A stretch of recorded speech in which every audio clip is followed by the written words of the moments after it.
Okay, that is what you call a boondoggle.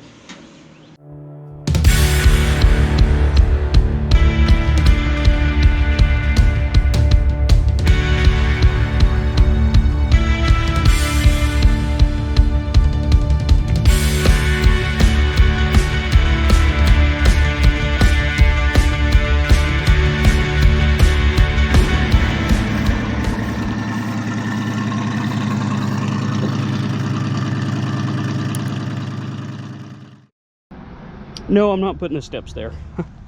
This is still kind of drying. This is the next day.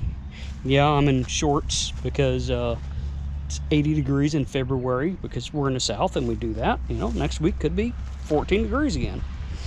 But anyways, I set it up there to do this board here, which tied it together.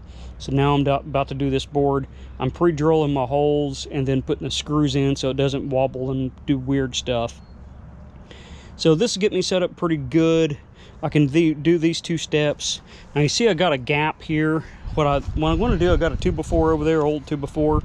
I'm going to go through and kind of see where it lines up, maybe trim it back a little bit, and then just go in and round the corner a bit too on there. To be determined exactly how I do that. You know, kind of winging it. You know, not a carpenter here. Then I'll get these set up there because this top board, the way my setup is right now, the way I have it lined up, is that comes in right there. So I got an extra decking board I'm going to run across, and that should get me very, very, very close to even with these, but these stick out a little bit. So when I butt it up against there, I'll have to play around and do the same thing, kind of trim it to fit type thing. Probably keep the same idea, trim to fit the front board, just make sure the rounded edge is to the front side. But little update there, getting there. Got steps. Once I get the steps ready, get those stained and everything, the same thing. Get them anchored down. I got to go get some more anchors. This is what I got laying around, so I'm going to use those for now. But next trip I go into town, I'll pick up some more stuff, and then railing be the next little phase that we'll get into, because you notice I don't have railing up there. Well, I'm going to fix that. Oh, the finest spring in the South.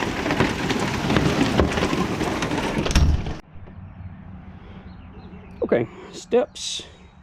Working on a post. I try to get the post kind of somewhat lined up with a step, but the way I'm putting this on, by putting it on this decking board, there's kind of only one spot it can go, because I can only go so far from this edge, so far over, right?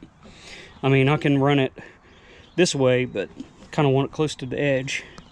I did go through and scuff that and paint it with the oil rub bronze paint on there, because it's usually black. I was going to post camp this, but I think I'm going to run my 2x6 on top of that all the way down. And of course, nothing is square or straight or anything, so I'm kind of working with, if I do it like that and I put that on there with the 2x6, I get a little bit of fudge factor in there. I was thinking about running a 2x like that to go in between, but I think I'm going to keep with my original idea of a 2x6 flat all the way across. So that's where I'm at on this right here. And then this, I can attach my, once that's braced up, I can attach my handrail and do something along those lines there. Okay, I don't know if we can pick that up. You can see kind of what I'm fighting. That back post is going off there. This post here I can square up, right? Remember, go to lock it in place. So let me show you a little setup I did right quick. I measured to the top of that, come over here and set my little brace, right? That way I have something to set the board on, and I can move this back and forth with that long of a brace. Same here. See, this actually is about flush, and we're hanging out there. And it looks pretty, step on my plastic level and break it. Looks pretty good. Of course, the closer I get down to the deck, where everything's kind of running like that and something else is running that way and all that, it'll be more noticeable. But I think that'll work. I think that'll work for now. I'm going to go ahead and get this locked into place, and like I said, whenever I go to screw that down, I'm going to push that up there. Also, I think I'm going to take this edge here and put it on the outside, the kind of rough edge, so it won't be as noticeable. I would flip it over, but they got, you know, they put the stupid ink and everything all over the boards, you know. That's what's on the other side, so. Okay, you know what I said I was going to put it over the top of the 4x4 and all that good stuff? Well, I cut the wrong side. That's supposed to cut over there.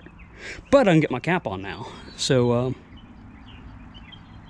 yeah, about the whole level it up and all that thing. Yeah, that didn't happen either. So, but that's what I say. I am not a carpenter. I think it'll work though.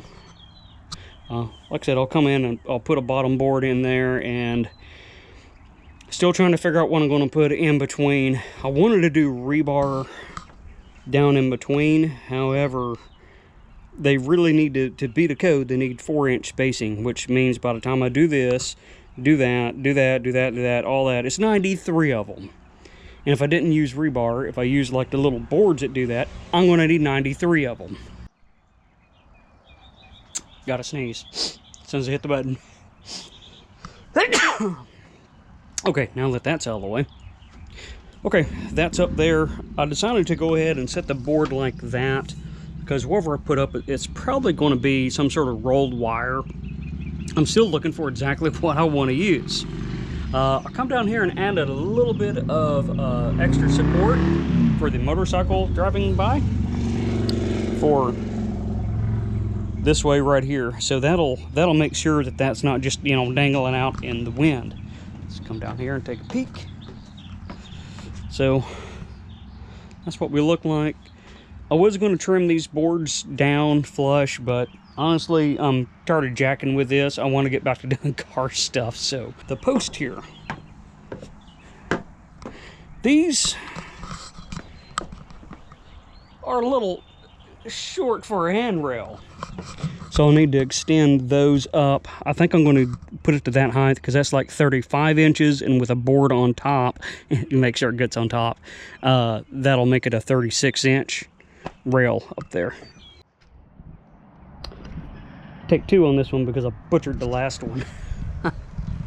So you see the angle right there mimicking the steps. Going up, it's touching the point there, and it's touching the point down there, right? 2 points. See, I actually have a mechanic tool now. And I'm going to check that, and that is a,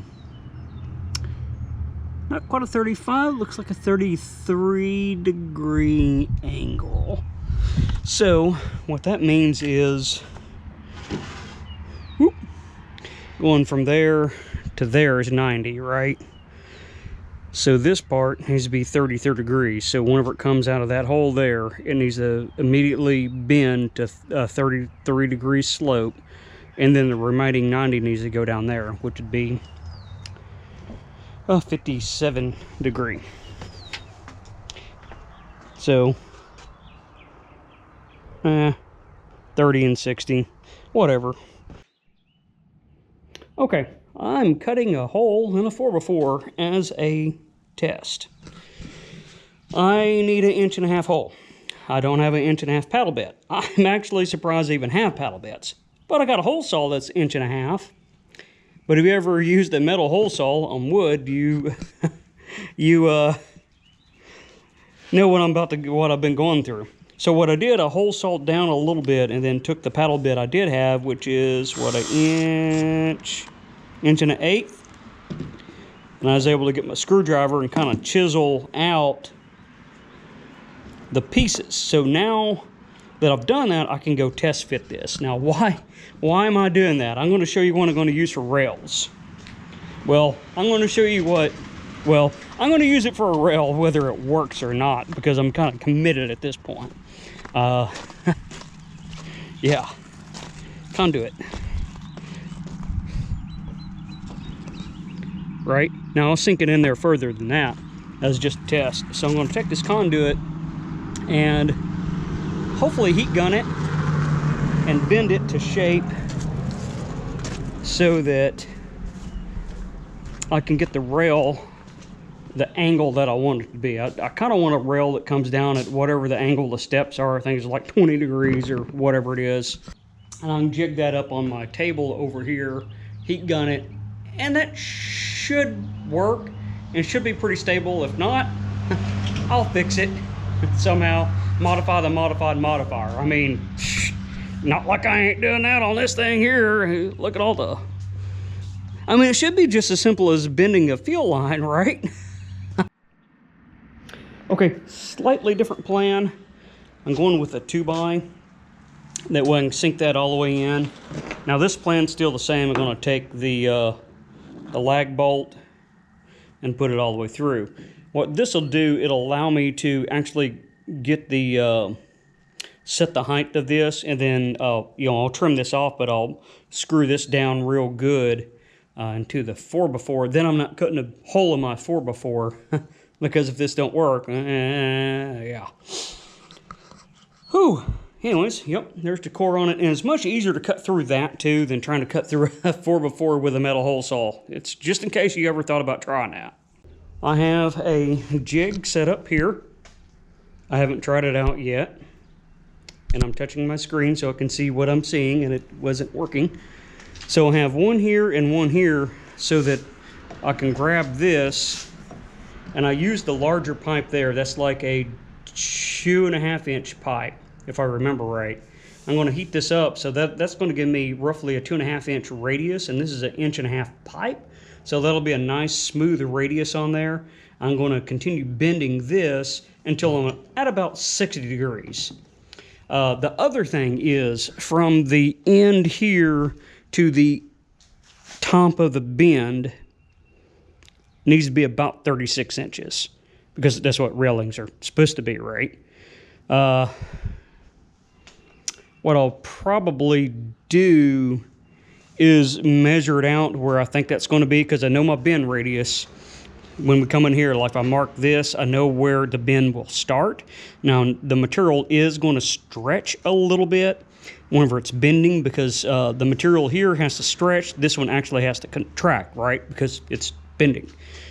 So I can kind of guesstimate with that radius about where the top of it would be, and I'll add my wiggle room there because I got plenty of pipe, and then I'll just go in and cut that to fit what I need once I get it roughly in shape where I want it. And then when I come up to the top, I'll know, okay, at the end I need to do that 30-degree bend at something like that. So, but that's where I'm going to start, is on the bottom side and work my way up. If it doesn't work, I can go buy me another $11 stick, right? Okay, it is working. I'm letting this area cool because I noticed that it's necking a little bit, like it's almost being pulled a little. So I'm going to let that cool down. One of the things I note, I was expecting to see a color change as I heated it up. A lot of plastics will do that. This one doesn't. It looks exactly the same. So you just got to keep, messing with it. So I think what I'm going to do, I'm going to come down from my bend line. See it? I figured that would be my center, the bend line. That's where I want the top of the bend to be. So we got a little bit of ways to go. That's maybe what, a 15-degree angle or something. So I'm gonna keep on cranking it. All right, time to measure this. I consider the peak of that arc right exactly where I said top. I mean, pretty close, pretty close. I'm gonna consider that my 36-inch mark. And to attach it, pipe flange, my fitting. So I'm gonna go ahead and get that set up and cut right there. And then I'll bring it out to the steps, and then I'll know kind of where to make the other bend at, right? Now that part's gonna be critical there, because mess that part up and either I'm, yeah. Get to try it again. Okay, I developed the kink, so I'm letting that cool off. Primer, Yeah, glue. I think there's some glue in the bottom of this, so I'm trying to dig that out and maybe get the last little bit of that out so I can glue this on. Now, one of the tricks to gluing this on and making it super strong is use sandpaper, 80 grit or whatever, and rough that up really good, and then brake clean it off. Put the primer on, and of course, once you put the glue on with that primer on, you got to get the pieces together. You got one shot at it and you're done. Looks kind of ugly, doesn't it? But I think that is going to be, you can kind of see it better. I have it on the concrete to help it kind of cool.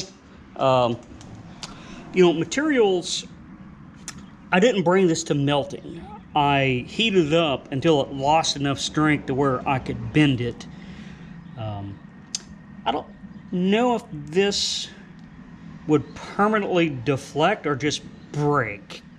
I think the PVC pipes break. They'll permanently deflect, meaning I actually made a bend and kept a bend in it. So yeah, it's very interesting. You don't have to bring a material to melting point to permanently deflect it and just make it lose all of its strength, basically. It had like none when I was messing with that. And it just went like that quick. So, but anyways, that won't take long to cool, been on the concrete. I'm gonna go check it out, and apparently I'm gonna go into town to go get more glue. Here, I don't know, probably not today. I've been into town twice today, so.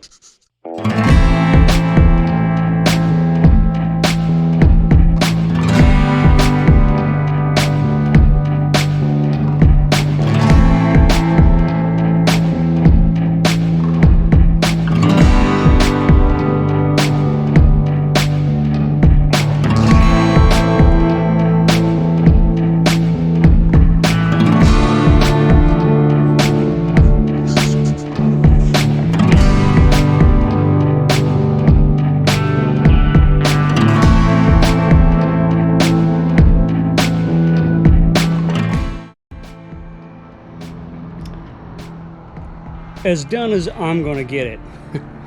Well, I'm going to buy a couple more of these caps and put on those 3 posts there. Didn't have enough netting to finish this off. I could get about halfway, but if I were to do that little segment, I'd have enough for it, and that little segment, I'd have enough for that. Let's go down and look at the other side over here. Now, this is what I got. It's like $27 or something, and it's plastic, black plastic, so that should hold up pretty good. If not, whatever. I'm done with it for now.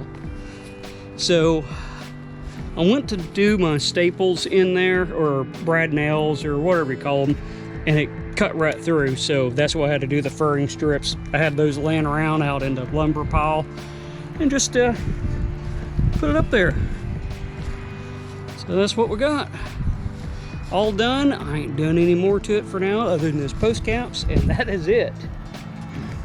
So, hope you enjoyed the series here of Gearhead Builds Porch.